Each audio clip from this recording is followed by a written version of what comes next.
What is up, beautiful people, and welcome back to another episode of Emphasis on Sports. I'm your host, Damon Anthony. I know I've been kind of hit or miss the last couple days. Had family in town. We had a major storm here in Northeast Ohio, knocked out power for over 300,000 people. Work's been crazy, the whole 9 yards. Still here. We still doing our thing. Olympics still going on. Let's talk about it. All right, so couple things Olympic wise. U.S. women knocked off Brazil in the women's soccer final, bringing home the gold. First gold since 2012. Big shout out. Good job, ladies. Good job. Hats off. This was one I predicted at the very beginning of the Olympics. I knew our men weren't going to do anything, do anything great, but I knew that the women were going to get out there and shine. We've been huge in women's soccer since that '96 team. That '96 team was awesome, but then World Cups, I believe '98. Brianna Scurry, Mia Hamm, Brandy Chastain, all of those lovely ladies, they really put women's soccer on the map for the United States. And ever since then, we've had a really good program. Just didn't get it done in the Olympics last couple times out. So much love to the entire United States women's soccer team. Um, Appreciate y'all bringing home the gold. Everything that y'all do is well appreciated. Love it. Gotta love it. Also, just happened today, just ended a little while ago. I still haven't seen it because I was at work. The men knocked off France for the gold in men's basketball. Definitely should have happened. No problem. Nothing really to think about there. I do actually want to watch the game, see how it was played. Totally different game from when we played Serbia. I really believe Serbia played possum with us a little bit. Came out that first game, kind of went through the motions, see what we have, and then really changed their style in the game when they played us. Part of my thought process there is the amount of ball handling that the Joker did um, in the previous game versus the first game. So I think they held back a little bit and then wanted to show us, what's what and who's who, but we still knocked them off by 4. Um, hey, much love to the men's basketball team. This is something that we should definitely, win all the time. But one thing I did think about: who's going to play in 2028? Um, when you think about that, LeBron's going to be gone, Steph's going to be gone, maybe Durant, Jason Tatum. He's not coming back. He's not coming back. I really think Steve Kerr dropped the ball on the usage of Jason Tatum. Guy, he's not first team All NBA for nothing. Not saying he needs to be a starter, have a lion's share of minutes or anything like that, but the guy can see the floor. The guy he can play. He knows what he's doing out there. Maybe Halliburton comes back. Pretty sure Anthony Edwards will be back. I doubt AD is going to be back. AD gets hurt. He's going to have this gold medal under his belt. No need for him to come back in, I doubt. Bam Adebayo, who knows if Bam's going to play? This is his second gold. So who knows if he wants to? As guys get a little bit older, you pass the baton to the younger players.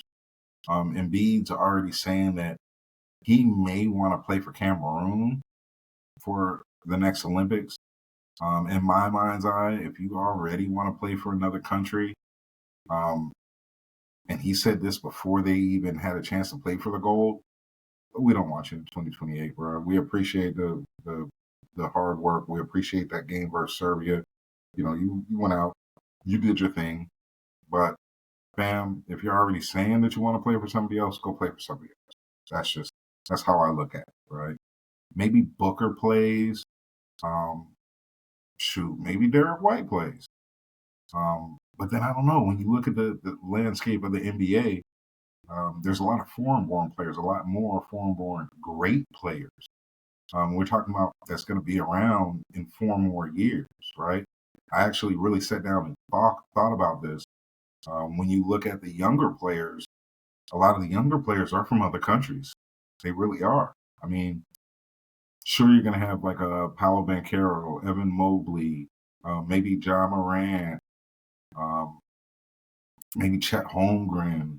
But then when you look at some of the best players on a lot of teams, you look at that young OKC team. Their best player is SGA, Canadian, Dallas Mavericks. You got Luka, Slovenian, right? Their second best player, Kyrie, at that point, he may be just a little bit too past it. They may just not want to do it. Which you get, you know, maybe Jalen Brunson. Jalen Brunson, that's a maybe. I don't think Dame Lillard plays. He's up there in Milwaukee land once again. Their best player, Giannis, Greek, right? You look at the Nuggets, top two players, the Joker, Jamal Murray, not from here. You look at, say even you look at the Miami Heat, outside of Bam, Jimmy Butler, he's not young. He's not a young dude. And in 4 years, he's still not going to be young. So we need to see this young talent rise. Maybe DeJounte Murray comes and plays. Zion. We just don't know. We're going to have to wait and see. But I think we're getting to the point where we really may start losing some Olympics.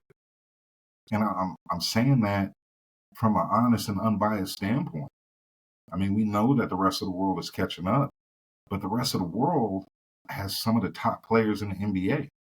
You look at the best players in the NBA right now, and I'm going to take LeBron, I'm going to take Kevin Durant, I'm going to take Steph, I'm going to take them and put them aside because they are what they are. They've been what they are, and they're not going to be around but for so much longer, right?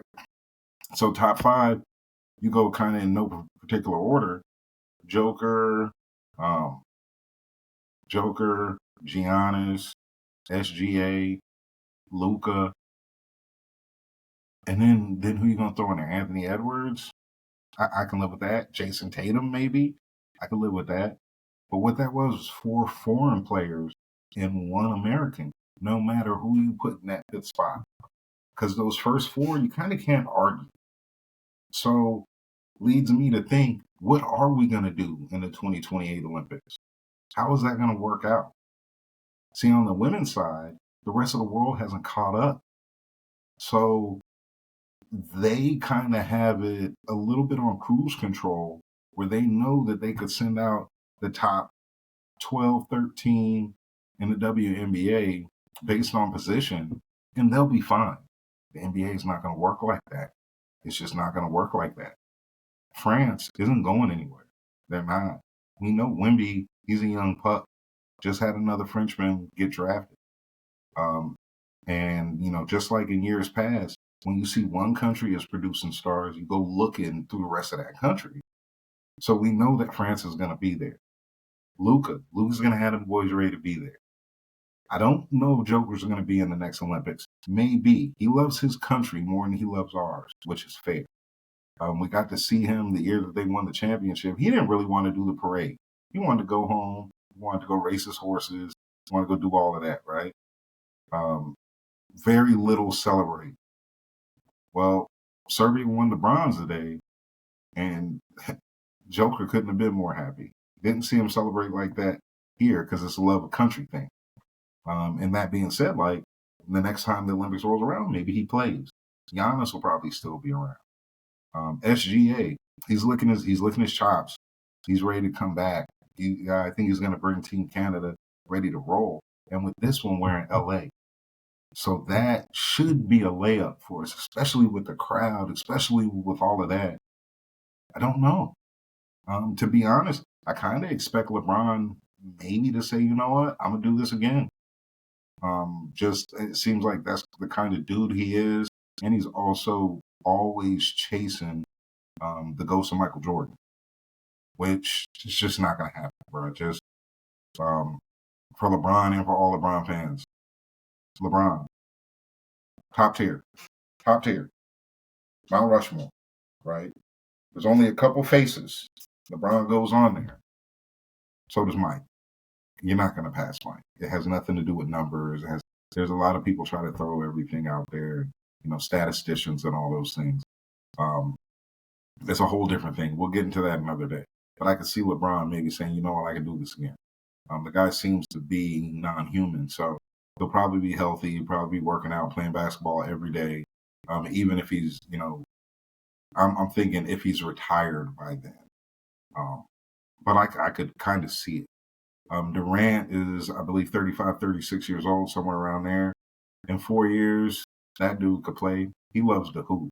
And, he's a leading scorer in international basketball, in United States basketball history, men's and women's. And, I mean, he could add to that. That dude just loves to hoop. He's been able to do a lot of great things in his career, and we'll just see what happens. So stay tuned on that. Definitely stay tuned on that. Elsewhere in the Olympics, America, we still keep doing our thing in track and field. I know today we took home the 4x4 men and women gold. I do have to check to see if my young dude, 16-year-old, youngest athlete ever to lace him up track-wise for the United States, got to see if he was able to run in this leg. And I also have to look at if he didn't run, even though that they won and those 4 get gold, does the whole team, everybody qualified, do they all get gold medals? Because I would think that would be fucking awesome. To be 16 years old and you walk back into school, you got a gold, baby. Like, what y'all doing? What y'all doing this week? I'm gonna go home and shine my gold medal. You know what I mean? I'm faster than all of you. Whoever want to race, let's go. That's real cool, real sweet. And I got to see, some clips and some pictures of athletes from other countries kind of congratulating the young man just on being there, which is, I couldn't imagine.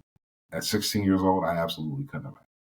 So seeing that dude get there and do his thing, fantastic, very much inspiring. I hope that a lot of young people out there see you could do whatever you want to do. You just have to work at it. You just have to grind for it. You just have to go for it. And you never know, sky's the limit. I'm pretty sure when this guy was 10 years old, he wasn't expecting to be in the Olympics 6 years later. Well, he made it there. So now it's on to the next goal. Hopefully, this is the first of many Olympics for him. You got a fan in me. Bro. Absolutely. A lot of other things going on, but one of the ones I've been waiting to talk about. I checked it out a little bit. I'm going to get back in the lab, really watch a lot more of it. Break dancing made its debut at the Olympics. Me personally, I love that. I'm a hip hop head. 44, I was born in 1980. I was able to watch some of the great breakdancing movies and things like that. Of course, Breaking 2, the Electric Boogaloo, Beat Street, Wild Style. A lot of these different things that had a lot of the art of breakdancing, of b-boying, b-girling. Love to see it. So the fact that it's in the Olympics, anyone that's paid attention to hip hop over the last 20 years, 25 years, hip hop is an international music. It is not just American. It is not America and Canada. We know we got artists like Drake in Canada. We got gigs in London and in England. We're starting to see a lot of movement out of Africa.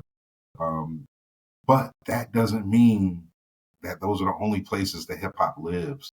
Those aren't the only places where b-boying, breaking, scratching, graffiti, just that whole culture lives. Now, going into the Olympics, I actually expected Japan to run away with breakdancing, mostly because when you look at a lot of cultural shifts in Asia, you're seeing a lot of hip hop. And then like you look in Korea and you see the K-pop deal, but you see a lot of hip hop. When you listen to hip hop artists and they travel and go to different places, they're astounded how big, hip hop is in other countries, especially when you go over to Europe or when you're in Asia. These are things that you don't really expect because you don't really hear about because we're here. This is where hip hop was born. You know what I mean? This is where it lives. But hip hop has houses at other places. So it's been real cool just seeing it, right? Seeing the take from different places. Of course, since Snoop Dogg's ass is running around all over Paris, he came out and set it off and introduced breakdancing, which kudos to the Olympic organizers. If there's a person you want to do that, it's going to be Snoop. Who doesn't know Snoop? Everyone knows Snoop. So to have him out there and they know what he does, it's not a situation where, you have artists like, say, Jay-Z, where for me, I would love it. It'd be great to have Jay-Z out there. Doesn't seem like something he would be involved in, right? Just doesn't. And there's some people that don't really know all of his music. Everyone knows who the hell Snoop is. So really cool to see. And while we're talking about it, right? So we're going to talk about this young lady from Australia, who I believe had like a PhD in cultural dance or cultural movement or something like that. She was terrible. That's the only word I can say. It's terrible. Hilariously terrible. I get it. I can understand it. I can understand it. But baby, just go online, type breakdancing into your search bar, and check out some videos, and you'll know. Come on now. I'm just saying. There's very few times when I watch the Olympics or when I watch anything, that I don't do in the moment. There's very few times that I'm looking and watching something, especially a competition, and I'm like, I can beat that person. I dust them off at that. I watch basketball, and I don't never say I can beat somebody at basketball, football. We're looking at it's the Olympics, so track, no. Throwing a shot put, no. Water polo, absolutely not. Speed climbing, not happening. I beat that lady in breakdancing. I can tell you that. I'll dust her off in breakdancing, just simple popping and locking. You know what I mean? I'll channel my inner Shabba-Doo and get it going. You know what I mean? As always, with anybody that's out there competing, utmost respect in doing it, but at some point, you gotta check some references. At some point, even you as a competitor have to go and look and say, should I be doing this? Maybe I should do something. Maybe I should just let somebody else in. I don't think Australia did that. And then I also, I've been reading that I believe like the head person for the committee in Australia or something is upset at the trolling and negative comments that's on social media about this lady and her breakdancing skills. You don't get mad about that. You saw the tape. You watched it just like I did. Watch that one, and then watch anybody else. You tell me. Part of the world nowadays is social media, and people having a voice to voice their opinion, right, wrong, and different. Whether you agree with it, you disagree with it, doesn't matter. They're able to have that voice. When you decide to put yourself in the public eye, you decide that it's okay that people can talk about you. And I'm not talking about, racist comments or just super out of pocket comments, things like that. Watch that lady from Australia. If you ain't laugh, I don't know what you was watching. Check it out. You have some athletes, and I appreciate the fact that he does this, but you have like Kevin Durant. A lot of people love to say that Kevin Durant is very emotional when he responds to people on Twitter. You can't talk bad about him or he has something to say. It's not that at all. What Kevin Durant does is he checks people that are uninformed and that don't know what they're talking about. And that's fair. That's fair. He's not out here bitching, moaning, and complaining about everything that everyone says. But if you want to point your finger at him, he's pretty much just saying, if you don't know what you're talking about, shut up. And I think that's okay to do. There's nothing wrong with that. Because we as people love to shoot our mouths off about things that we may not know.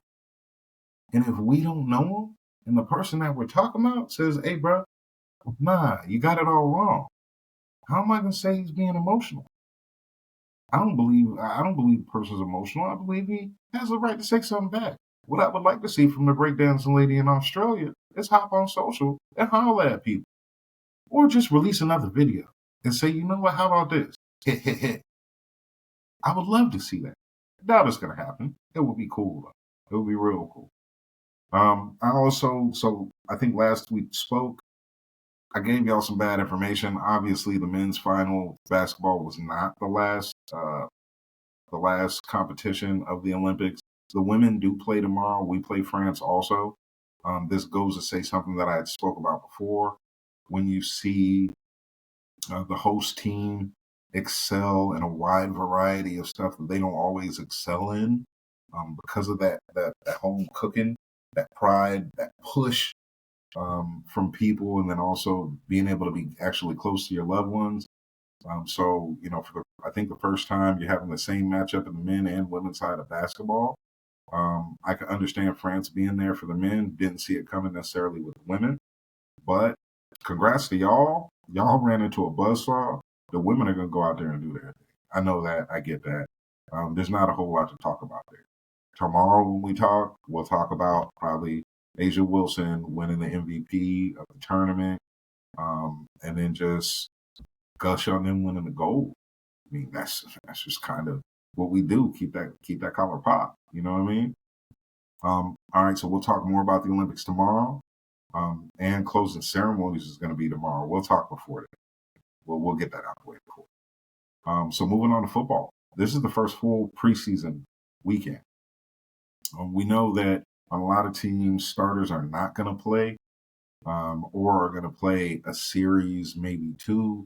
It's the first week. Their dress rehearsal, I believe, is next week, where you'll see the starters play a little more like a half, just to kind of get that warm up there. Um, we'll see. We'll see how that works. But it's cool to see some preseason football, to actually see number ones versus ones out there for a little bit, even if it's just a quarter. It's football's back. Football's back. Now, this is perfect that the Olympics have been here because I haven't had to just wrap my brain around all things football. I'll start that bright and early on Monday. Normally, I start that sometime in July, but we'll go bright and early on Monday. Boom, we're back to football. Um, and so it's real cool just to have the sport back. My Niners play in a little while. They play against the Titans.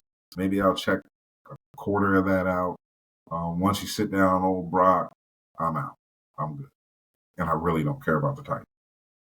In 49er news, as we all know, kind of the sports world has been a little bit held hostage by all the Brandon Ayuk talk.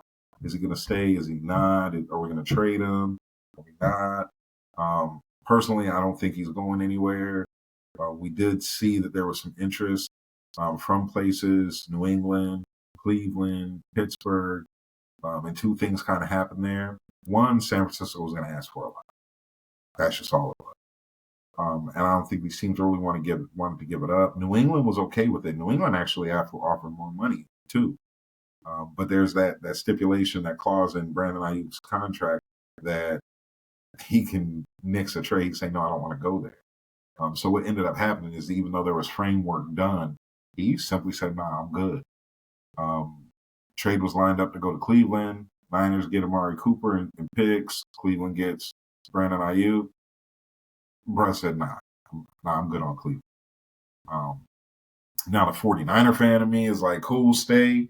But the dude that lives in Northeast Ohio, it's cool out here. It's beautiful. There's great fans. Only thing is they're used to losing. So take that as you may. You know what I mean?